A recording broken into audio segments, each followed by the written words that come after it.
দেৱতাৰ পূজা অৰ্চনা কৰিহে আপুনি দিনটোৰ আৰম্ভণি কৰা উচিত, যাতে আপুনি তাৰ পৰা সঠিক আৰু শুভ ফল লাভ কৰিব পাৰে। পুৱা শুই উঠিয়ে হাতযোৰ কৰি ভগৱানক প্ৰণাম জনাব লাগে। লগে লগে মহামৃত্যুঞ্জয় মন্ত্ৰ উচ্চাৰণ কৰিব লাগে। ওম ত্ৰ্যম্বকং যজামহে সুগন্ধিং পুষ্টিবৰ্ধনম উৰ্বাৰুকমিব বন্ধনান মৃত্যুমুখ্য মাহমৃতাৎ। অৰ্থাৎ ইয়াৰ অৰ্থ হ'ল, হে ত্ৰিনয়ন, আমাৰ জীৱন সুগন্ধিৰে ভৰাই তোলা, সকলো বান্ধনৰ পৰা আমাক মুক্তি দি আমাৰ মৃত্যুক অমৃতলৈ লৈ যোৱা। বিশ্বাস কৰা হয় এই মহামৃত্যুঞ্জয় মন্ত্ৰ সৰ্বৰোগ বিনাশ কৰা এক মন্ত্ৰ। এই মন্ত্ৰ জপ কৰিলে সকলো ধৰণৰ অশান্তি, ৰোগ, পীড়া, ব্যাধিৰ পৰা মানুহে মুক্তি লাভ কৰে। এই মন্ত্ৰই মানুহক দীৰ্ঘায়ু আৰু অমৰত্ব বৰ প্ৰদান কৰে।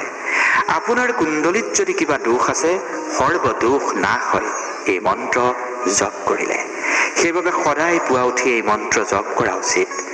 কোৱা হয়, দিনটোৰ আৰম্ভণি যদি ভাল হয় তেন্তে সকলো ভালেই হয়। যেতিয়া আপুনি পুৱা চকু মেলিব, যদি আপুনি এক পজিটিভ শক্তি অনুভৱ কৰে, তেন্তে সেই দিনটো সদায় ভালেৰেই পাৰ হয়। কিন্তু পুৱা উঠিয়েই আমি জানিয়েই হওক বা অজানিতেই হওক, আমি কিছুমান ভুল কৰোঁ, যাৰ বাবে আমি দৰিদ্ৰতাৰ সন্মুখীন হ'বলগীয়া হয়। কাৰণ এই ভুলবোৰৰ বাবেই মহালক্ষ্মীয়ে আপোনাৰ প্ৰতি ৰুষ্ট হয়। সেইবাবে আজিয়ে আপুনি এই ভুলবোৰ যদি কৰি আছে, তেন্তে সেই ভুল ত্যাগ কৰক। পুৱা শুই উঠিয়েই কেতিয়াও বিচনাতে হাতৰ আঙুলি ফুটাব নালাগে।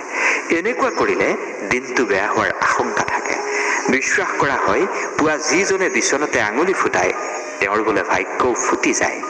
আঙুলি ফুটোৱাৰ সময়ত যি শব্দ হয়, সেই শব্দই আপোনাৰ জীৱনলৈ কষ্ট অনাৰ কাম কৰে। সেইবাবে আপুনি এই ভুল কেতিয়াও নকৰিব। পুৱা শুই উঠিয়েই আমাৰ বহুতেই আইনা চায়, কিন্তু এয়া কেতিয়াও কৰিব নালাগে। কাৰণ পুৱা শুই উঠাৰ সময়ত আমাৰ শৰীৰত নিগেটিভ শক্তিৰ প্ৰভাৱ থাকে। বাস্তু বিজ্ঞান মতে পুৱা শুই উঠাৰ সময়ত আমাৰ শৰীৰত যি ঋণাত্মক প্ৰভাৱ থাকে, তাৰ প্ৰতিফলন আমাৰ মুখমণ্ডলত দেখা পোৱা যায়। যেতিয়া আমি শুই উঠিয়ে আইনা চাওঁ, তেতিয়া সেই নিগেটিভ শক্তি চকুৰ জৰিয়তে আমাৰ শৰীৰত পুনৰবাৰ সোমাই যায়। সেইবাবে সদায় আমি মুখ ধোৱাৰ পিছতহে আইনা চাব লাগে। যদি আমি পুৱা শুই উঠিয়ে আইনা চাব নালাগে, তেন্তে আমি কি দৰ্শন কৰা উচিত? ইয়াৰ উত্তৰ একেবাৰে সুস্পষ্ট। পুৱা শুই উঠিয়েই নিজৰ ইষ্ট দেৱতাৰ ছবিখন দৰ্শন কৰাটোৱেই আটাইতকৈ উত্তম। নিজৰ ইষ্ট দেৱতাৰ ছবিখন এনেকুৱা স্থানত লগাওক, যাতে শুই উঠি চকু মেলিয়েই আপুনি তেওঁৰ ছবিখন দৰ্শন কৰিব পাৰে। যেতিয়া আমি শুই উঠো, প্ৰতিজন ব্যক্তিৰেই মুখমণ্ডলত বিভিন্ন ধৰণৰ ভাৱ থাকে। এনেকুৱাত যদি আপুনি কাৰোবাৰ চেহেৰা চায়, তেতিয়া সেইজন মানুহৰে নিগেটিভিটি আমালৈ গুচি আহিব পাৰে। সেইবাবে ইয়াৰ পৰা বাচিবলৈ সদায় পুৱা শুই উঠিয়েই ইষ্ট দেৱতাকহে দৰ্শন কৰিব লাগে, যাতে তেওঁৰ নিৰ্বিকাৰ ৰূপে আপোনাক দিনটোৰ বাবে ধনাত্মক শক্তিৰে ভৰাই ৰাখে।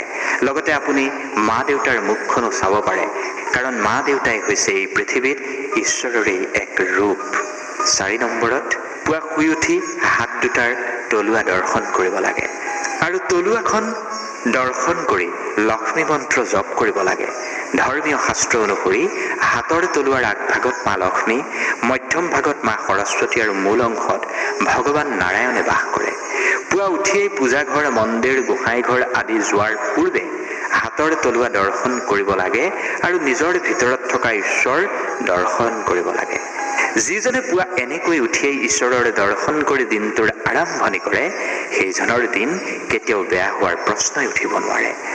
যদি পুৱা পূজাৰ ঘণ্টা, শংখ আদিৰ শব্দত আপুনি সাৰ পাইছে, তেন্তে ইয়াতকৈ আৰু উত্তম একোৱেই নাই। ইয়াৰ অৰ্থ হ'ল আপোনাৰ জীৱনৰ সকলো নিগেটিভিটি, আপোনাৰ কষ্ট প্ৰভুৱে নোহোৱা কৰিছে। সেইবাবে পুৱা উঠিয়েই পূজা অৰ্চনা কৰি ভগৱানৰ আশীৰ্বাদ ল'ব লাগে বুলি কোৱা হৈছে। ঘৰত ঘণ্টা আৰু শংখনাদ কৰাটো অতি উত্তম। এনেকুৱা কৰিলে এক অদ্ভুত মানসিক প্ৰশান্তি লাভ কৰা যায়। কোৱা হয়, শংখধ্বনিত ঘৰৰ নিগেটিভ শক্তি নাশ হয়। যেতিয়া প্ৰস্তুত হৈ আপুনি ঘৰৰ পৰা ওলাই যায় আৰু ৰাস্তাত ঝাৰু দি থকা বা আৱৰ্জনা চাফা কৰি থকা চাফাই কৰ্মী যদি দেখে, তেন্তে সেয়া অতি শুভ লক্ষণ বুলি ধৰা হয়। পুৱা শুই উঠি যদি আপুনি কাৰোবাক কিবা দান কৰে, সেয়া অতি উত্তম। এনেকুৱা কৰিলে সকলো দুখ কষ্ট দূৰ হয় বুলি বিশ্বাস কৰা হয়। পুৱা উঠিয়েই কোনো লোকৰে চাহ দেখিব নালাগে বুলি কোৱা হৈছে। পুৱা উঠিয়ে জোঠা বাচন দেখিব নালাগে। পুৱা উঠিয়ে জোঠা বাচন আদি দেখিলে হ'বলগীয়া কামো আধৰুৱা হৈ যায় বুলি কোৱা হয়। সেইবাবে জোঠা বাচন সদায় খোৱাৰ পূৰ্বে ৰাতিয়ে ধুই থ'ব লাগে। এইসমূহ নিয়ম যদি আপুনি সুচাৰুৰূপে নিয়মিত পালন কৰে, তেন্তে আপোনাৰ জীৱনত কেতিয়াও দৰিদ্ৰতাই ঠাই ল'ব নোৱাৰে। সদায় মা লক্ষ্মী আপোনাৰ লগতেই থাকিব আৰু তেওঁৰ অসীম কৃপাদৃষ্টি আপুনি অনাদি অনন্ত কাললৈ পাই থাকিব। ভিডিঅ'টো যদি ভাল লাগিল অনুগ্ৰহ কৰি লাইক কৰিব, কমেণ্ট কৰিব, শ্বেয়াৰ কৰিব আৰু চেনেলটো ছাবস্ক্ৰাইব কৰি দিবলৈ নাপাহৰিব। ধন্যবাদ।